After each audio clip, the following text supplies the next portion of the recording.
Last time मैं आपको national news पे डिबेट पे मिली थी। क्या पता मैं शराब पीती हूँ, क्या पता मैं घूमती तो हूँ, आप शराब ले पीती जाती हैं? हूँ। हाँ मैं पीती हूँ। बहुत अच्छा। तो मेरे कपड़ों से आप मेरे कैरेक्टर को जज नहीं कर सकते। तो आपने शराबियों से बात करने बैठा दिया मेरे को आज। मेरे आज और उस टाइम पे मैंने आपके लिए कुछ गलत बोला था।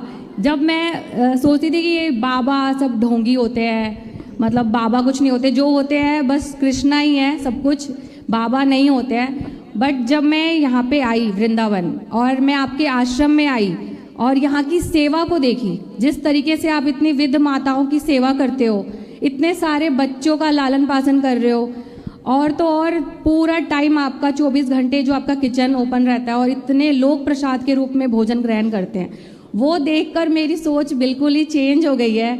और आपको जब मैंने नेशनल न्यूज़ पे देखा था तो मुझे आपको देखते ही लगा था यार मैं कुछ गलत बोल रही हूँ। आप में ना कृष्णा की झलक दिखी मुझे, और पहली बार ऐसी लाइफ में है कि मैं अगर किसी को मानती हूँ तो वो आप हो, और इतनी दूर से दोबारा आपसे मिलने आई हूँ मैं यहाँ पे। मैं आपका परिचय करा दूं। मैं एक बार न्यूज में गया था, जिस न्यूज में एक बहन ने बोला था कि मैं शराब पीती हूँ, है ना, वो शराब पीने वाली बहन के बगल में यही बैठी थी है ना जी। तो उस समय ये मेरे से सवाल मैंने कर नहीं रही बोला थी। था कि मैं शराब पीती हूँ।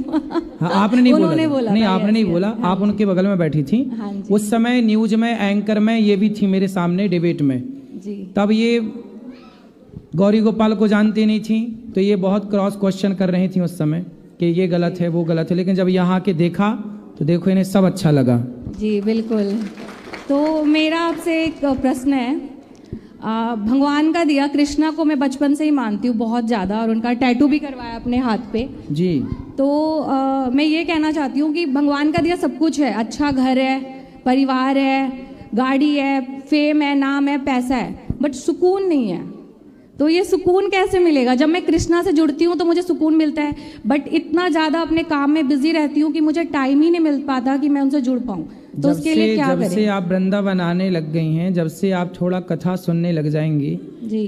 तो आप देखेंगे कि आपको बहुत सुकून मिलेगा। कथाएं सुनिए, जी। वृंदावन से जुड़े रहिए और कथाएं सुनते रहिए। धीरे धीरे आप इतना परिवर्तित अपने आप को देखेंगी, बदली हुई, कि आप सोच नहीं सकती।